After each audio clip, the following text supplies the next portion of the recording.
যারা এই জুলাই গণহত্যার সাথে জড়িত বা তারও আগে যারা গুম খুনের সাথে জড়িত, করাপশনে, তাদের তো বিচার হবে। কিন্তু বাংলাদেশের ভাস্ট মেজরিটি মানুষ তারা আসলে শান্তিপূর্ণ একটা পলিটিক্স করতে চান। আমরা চাই সেই পলিটিক্সের পরিবেশটা শুরু হোক, এবং আপনি জানেন সেই আলোকেই এই 15ই আজকে একটা ডিসিশন হয়েছে, 15ই ফেব্রুয়ারি কনসেনসাস কমিশন, ঐক্যমত্য কমিশনের প্রথম মিটিংটা হবে পলিটিক্যাল পার্টিগুলোর সাথে।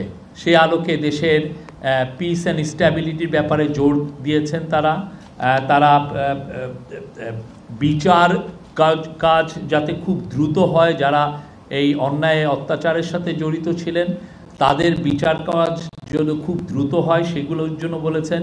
এবং বিএনপির অসংখ্য কর্মী, বিএনপি কেন অপোজিশনের অনেক অসংখ্য কর্মী আপনি জানেন তাদের বিরুদ্ধে প্রচুর মামলা ছিল, তারা বলেছেন প্রায় 1,25,000 মামলা, এবং সেই মামলার টার বিষয়ে তারা জানতে চেয়েছেন যে এটা খুব দ্রুত যাতে মামলাগুলো, যেহেতু এটা হয়রানিমূলক ছিল এবং এটা অনেক ক্ষেত্রে গায়েবী মামলা হয়েছিল, সেগুলো উজ্জ্ব করার কথা বলেছেন।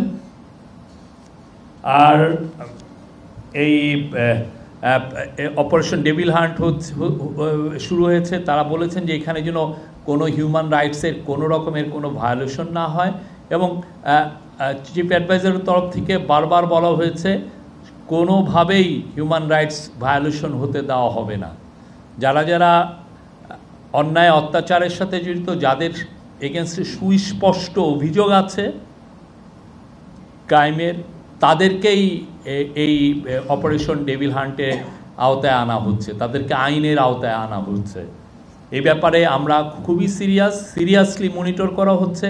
কোনো ধরনের কোনো হিউম্যান রাইটসের কোনো ভায়োলেশন আমরা চাই না হোক এবং হবেও না। আর বিএনপির তরফ থেকে ইলেকশনের বিষয়ে বলা হয়েছে যাতে তাড়াতাড়ি ইলেকশন হয়।